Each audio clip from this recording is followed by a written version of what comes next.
السلام عليكم ورحمة الله وبركاته. الحمد لله رب العالمين،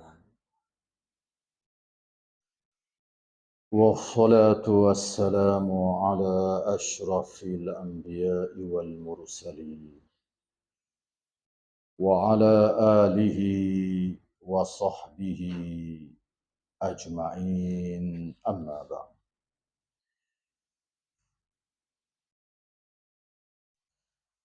Yang dihormati yang dikasihi Al-Fadil Ustaz Syukri S.U. Surau, Fadil Ustaz Nawi, Fadil Haji Ismail, bila-bila seterusnya muslimin dan muslimat yang saya hormati dan saya kasihi sekalian. Hadis nombor 470. Kita masih lagi di dalam tajuk besarnya Kitabul Janazah. Tajuk kecil pada malam ini yang ke-17, memandikan jenazah. An Ummi Atiyah radhiyallahu anha qalat, dakhala alaina an-nabiy sallallahu alaihi wasallam wa nahnu naghsilu ibnatahu faqala ighsilnaha thalathan aw khamsan وجعلنا في الخامسة كافورا أو شيئا من كافور فإذا غسلتنها فأعلمنني قالت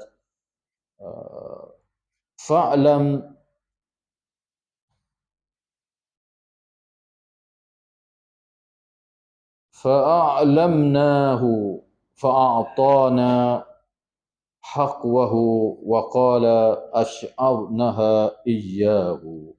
Dari Ummu Atiyah radhiyallahu taala anha, dia berkata, Ummu Atiyah radhiyallahu taala anha ini adalah sahabiah yang merupakan nakibah di kalangan muslimah, ustazah di kalangan muslimah, tukang ceramah pada muslimah. Kalau ada orang mati, dia tukang mandi orang mati di kalangan muslimah. Dia berkata ketika Zainab binti Abdullah wafat, iaitu Zainab anak Nabi sallallahu alaihi wasallam wafat. Baginda bersabda kepada kami, kepada Ummu Atiyah dan para sahabiah yang memandikan jenazah anak Nabi. Zainab ni wafat dalam tahun 8 Hijrah. 8 Hijrah.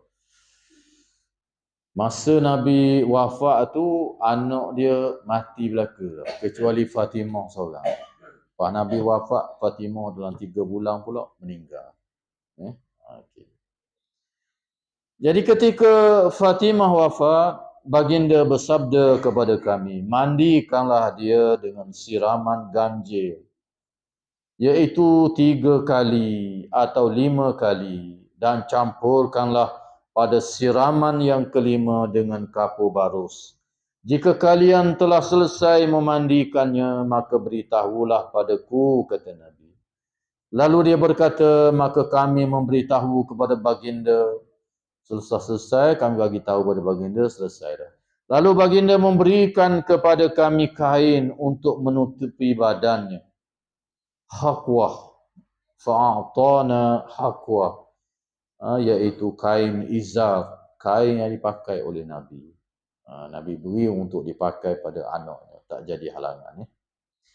Lalu berkata, gunakanlah dengan kain ini untuk mengafaninya.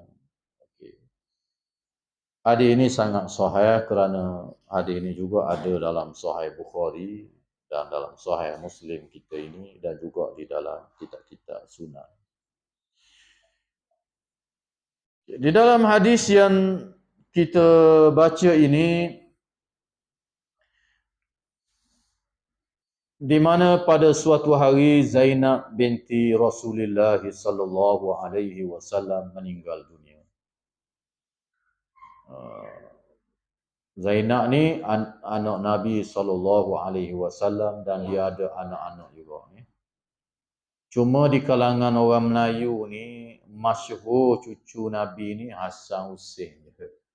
Lain tu tak masyhur. Antaranya Zainab ni dia ada anak dia nama Umamah. Umamah ni.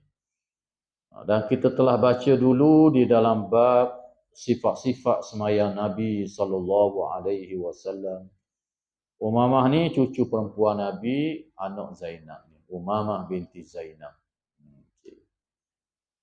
Dibeli dengan mak dia tu supaya tak bertukar dengan apa?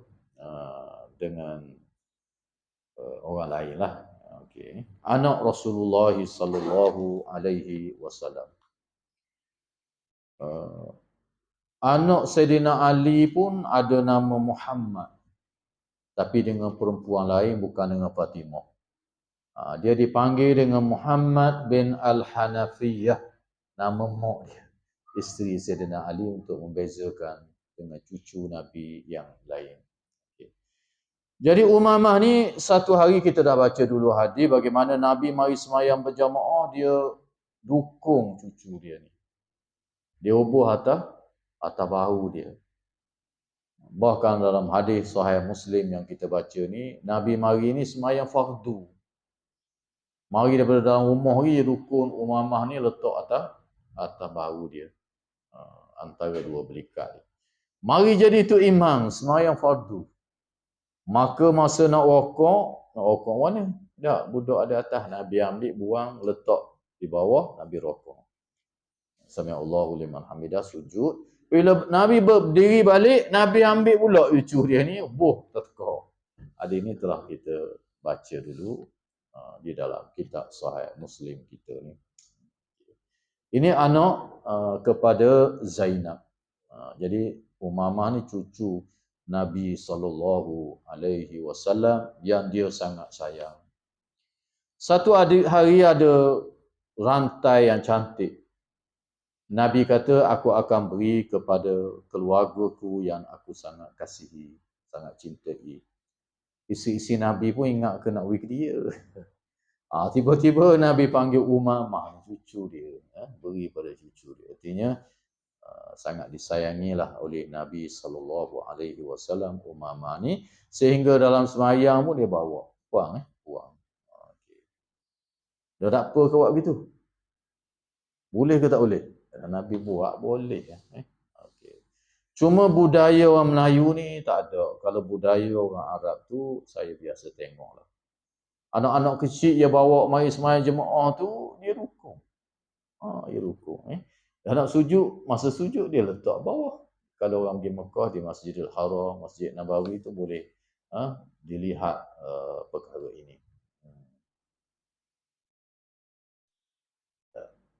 Ingat tak dulu ada orang Arab duduk dekat surau kita ni, Syekh Mahir. Masa tu anak dia kecil lagi. Isteri dia bawa mari sembahyang sini, dia dukung anak dia. Orang Melayu kita ni pelik dah tengok. Sebana dukung ni. Tak. Anak yang nangis, dia asuk dalam air mayang dia buat isabat. Molek-molek ada. Maka tidak menjadi halangan. Pergerakan di dalam solat jika sekiranya ada keperluan, boleh. Tidak membatalkan sembahyang. Jika sekiranya ada keperluan dan ada hajat. Cuma dalam kitab-kitab fiqh mazhab kita, dia kata tak boleh bergerak lebih daripada 3 kali. Kalau ikut dalil-dalil sungguhnya tak ada dah. Ini kerana khusyuk dia. Kalau bergerak acak kali ni macam tidak khusyuk. Tetapi sabit dalam hadis-hadis yang banyak, dalam sembahyang sifat-sifat Nabi dulu kita baca, pergerakan Nabi ini banyak. Antaranya ialah perpindahan kiblat yang berlaku di Masjid Qiblatain. Nabi berjalan banyak, panjang, jauh. Al-Imam Ibn Hajar Al-Fathul Bari terang dengan panjang. Masjid Qiblatain ini duduk di Madinah. Menghadap semayang asar, menghadap ke Baitul Maqdis. Ni katakan kiblat Baitul Maqdis. Tuhan perintah dalam semayang lepas 2 rakaat menghadap ke Kaabah di Mekah. Mekah selatan. 180 darjah kena pusing. Nabi buat macam mana? Nabi pusing je. Berjalan cecah, dia suruh para sahabat ikut dia. Sampai ke melepasi jamaah muslimah. Jadi imam duduk sana. Kalau Nabi pusing sini, jadi imam duduk belakang pula. Nabi jalan duduk ujung sana, para sahabat ikut. Muslimat jadi pusing je. Muslimat dari jalan lah pusing je.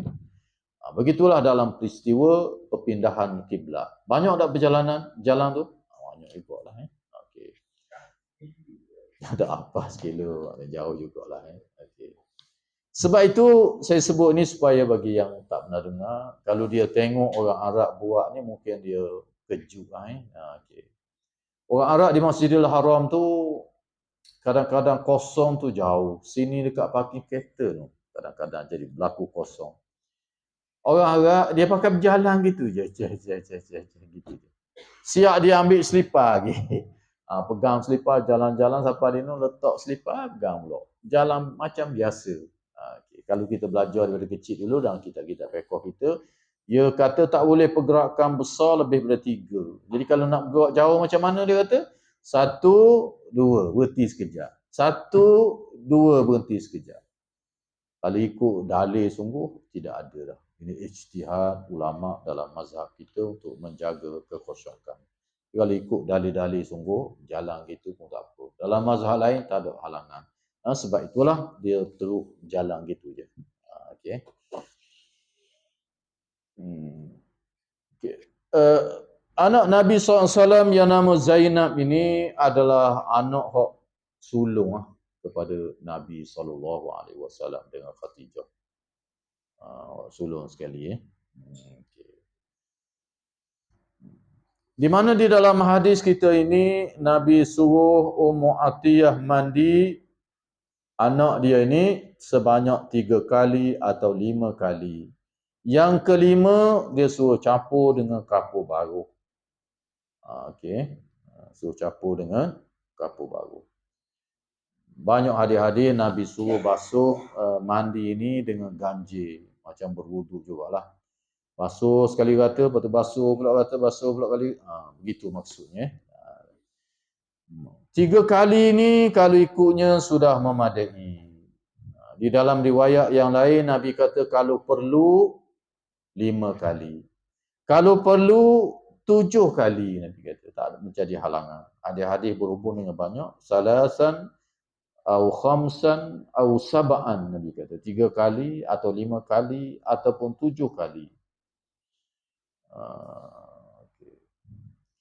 Dalam setengah riwayat Nabi sebut ataupun lebih daripada itu kata Nabi. Artinya tidak menjadi halangan jumlah berapa kali yang kita nak mandi ini, tetapi mestilah dengan jumlah yang ganjil. Di dalam hadis-hadis yang lain ada juga Nabi SAW di samping kapur baru, Nabi suruh mandi dengan daun bidara. Dalam riwayat kita ni tak sebut, tapi dalam riwayat yang lain, termasuk kapur baru ni, Nabi suruh mandi juga dengan daun bidara. Al-Imam Al-Qutubi kata ambil daun tu, boh dalam ledi. Sebahagian ulama kena ramah-ramah sikitlah supaya tubik dia punya lendai-lendai itu untuk mandi. Hikmah daun bidara ni dia boleh menghilangkan kekotoran dan bau-bau. Molek daun bidara ni. Hari ni baru orang sedar, banyak dah di pasaran, shampoo tu rambut, body shampoo pun daripada pokok bidara. Banyak dah ada di pasaran ni. Molek rupanya. Termasuk makhluk-makhluk halus pun tak apa suka dengan daun bidara ni dikatakan. Okay. Dan juga di dalam hadis-hadis yang lain meletakkan bauan-bauan yang harum boleh juga. Bunga-bunga ke boleh. Orang Melayu kita saya tengok pakai sabun. Sabun dia hijau tu. Cap burung, wangi molek tu. Pun tak apa juga, boleh pakai. Tidak menjadi halangan. Shampoo hak tu pun pakai. Sebagaimana kita mandi biasa. Okay. Sebanyak 7 kali. Dalam ringkasan kita ni dia buat satu hadis je.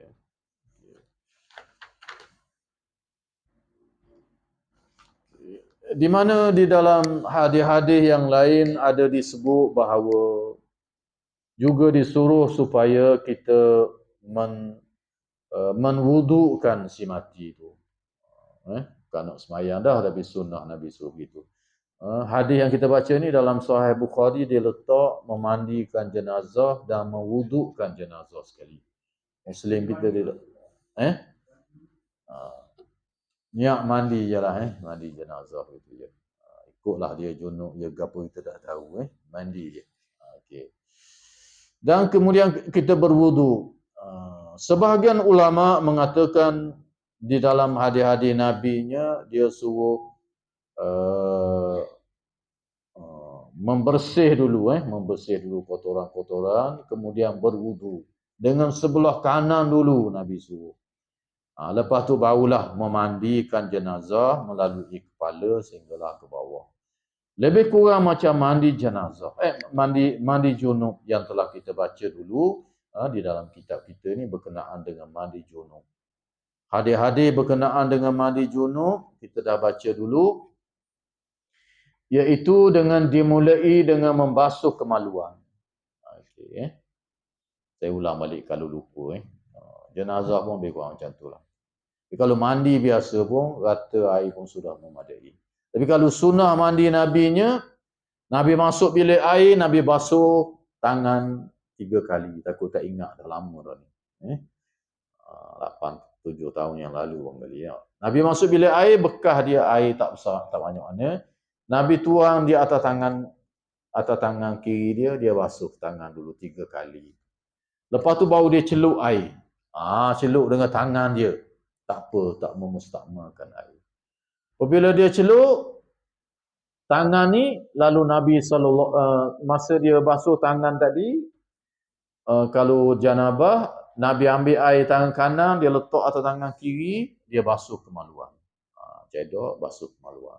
Bersih kemaluan, Nabi dalam hadis yang kita baca dulu, Nabi gonyong atas pasir. Rumah dia tu pasir, Pak Mandi. Ada riwayat dia gonyong dinding. Okey. Lepas tu Nabi ambil air belah kanan, basuh tangan kiri ni pula. Lepas tu baru berwudu. Berwudu sebagaimana semayang, Nabi basuh 3 kali pula tangan. Cedok gitu je. Tak memustakmalkan air. Kemudian Nabi komo, Nabi basuh air dalam hidung 3 kali, Nabi basuh muka, Nabi basuh tangan sampai ke siku, Nabi sapu kepala, sapu telinga, lepas tu baru mandi. Kaki tak basuh. Basuh kediang sekali. Begitulah sunnah yang ada di dalam Sahih Bukhari dan Sahih Muslim. Sama ada daripada isteri-isteri Nabi, Aisyah radhiyallahu taala anha, Maimunah, dan juga daripada sahabat-sahabat lelaki yang Nabi menerangkan cara mandi junub. Seperti Jabir bin Abdullah dan lain-lain. Lepas tu baru mandi. Dengan Nabi basuh 3 kali, 3 raut air di kepala dia. Dengan dua belah tangan. 3 kali. Apabila rata, Nabi cedok pula dengan tangan dia, basuh sebelah kanan sampai ke bawah. Dia ambil pula, basuh belah kiri pula sampai ke bawah. Okay. Kalau Nabi guna wangi-wangian yang disediakan oleh isteri dia, lepas habis raun tu, dia ambil wangian pula, ubur di kepala, ubur di tubuh. Kita leningak sabun lah. Ataupun shampoo body dah, yang seumpamanya. Ubur rata tubuh, lepas tu mandi pula. Basuh kepala, basuh sebelah sini, basuh sebelah kiri. Kemudian Nabi berganjak sedikit, dia basuh kaki, kemudian dia keluar daripada bilik air. Isteri Nabi memberi tuala, kain untuk mengelap, Nabi menolaknya. Dia lok kering gitu je. Yang lebih afdalnya mandi junub, begitu juga mandi berwudu, molek biar kering gitu je. Ambil berkat mandi yang disyariatkan ni, yang merupakan ibadah yang wajib. Wuduk begitu juga. Tapi kalau takut basah dalam rumah kita licin apa, lap lah. Jadi kalau tak lap, itulah yang menjadi sunnah Nabi SAW. Okey. Kedian sekali baru basuh kaki. Dalam mazhab Hanafi dan ulama-ulama yang sependapat dengannya, berwuduk ketika mandi janabah ini adalah wajib. Bahkan dia sebahagian daripada mandi wajib. Kalau kita pergi mandi selalu tak berwuduk, tak sah mandi itu. Berwuduk itu satu juzuk daripada mandi. Bermula dengan berwuduk. Dalam mazhab Hanafi dan ulama yang sependapat dengannya, kerana hadis-hadisnya sebut begitu berlaku. Berwuduk dulu. Jadi wuduk tu sebahagian daripada mandi, perbuatan mandi. Jadi kalau tak berwuduk tu kena mandi semula. Tak ingat tu mandi jiwa kepala apa kita kena mandi semula. Tapi mazhab kita dan ulama yang sependapat dengan mazhab kita, wuduk ni dianggap suatu yang lain, mandi suatu yang lain. Jadi kalau tak berwuduk mandi selalu pun sah. Okey. Ada satu tempat pun ni dia tanya, dah kalau begitu ustaz kita tengah mandi lagi konyol-konyol kena kemaluan apa batal ada wuduk tu. Di sisi sebahagian para fuqaha tidak batal sebab kita dalam proses mandi lagi. Setuh apa tu maaf. Okey. Last kali baru basuh kaki. Tinggal satu hadis dah. Okay. Itu mandi. Jadi mandi ni orang tahu belaka boleh tengoklah cara orang mandi jenazah.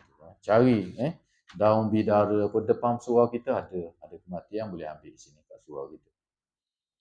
Daun bidara. Saya tengok dalam buku ensiklopedia buah-buahan. Saya tengok dekat pokok bidara ni dia ada di seluruh dunia. Di Australia, ada Jepun, ada China, ada England, ada Eropah, ada Afrika, ada Amerika, ada. Ada belaka. Menunjukkan bahawa ajaran Islam ni wahyu daripada Allah. Daklah ya ramah daun kema orang mandi tu. Daun kema pak tanah harap aja ada. So bidara. Rupanya daun bidara ni ada di seluruh dunia hidup. Sampai ke langit tu. Sidratil Muntaha tu pokok bidara tu. Sidrah tu bidara. Muntaha habis su. Makhluk tak boleh pergi dah melepasinya. Termasuk malaikat Jibril. Kat tu. Kalau pergi lagi kata Jibril aku pun akan terbakar. Itu pokok bidara. Seluruh dunia ada. Jadi ajaran Islam ni boleh diamal. Duk Jepun ada, duk Australia ada, duk Eropah ada, duk di Afrika ada. Duk negara Arab pun ada, duk Malaysia pun ada. Cuma saiz dia tak samalah buah dia tu ada beza-beza, ada besar ada kecil. Pak kita kecil besar keliki. Thailand besar ibu kaki boleh makan. Okey. Beberapa negara besar buah dia. Jadi yang kita nak gunanya daun dia itu. Wangi-wangian boleh pakai. Okey, air mawar boleh pakai. Tempat orang Melayu kita ni, kayu-kayu pun kadang-kadang dia guna kok. Yang wangi-wangi, dia letak di atas kain kafan. Semuanya boleh. Ramah-ramah sikit, tapi lah. Daun tu. Daun bidara dan kapur. Daun air mawar. Jumlah air sebenarnya tidak ditentukan berapa kali mandi. Terpulanglah. Agak bersih, sudah. Tertinggal satu lagi hadis. Hadis 469 belum baca lagi.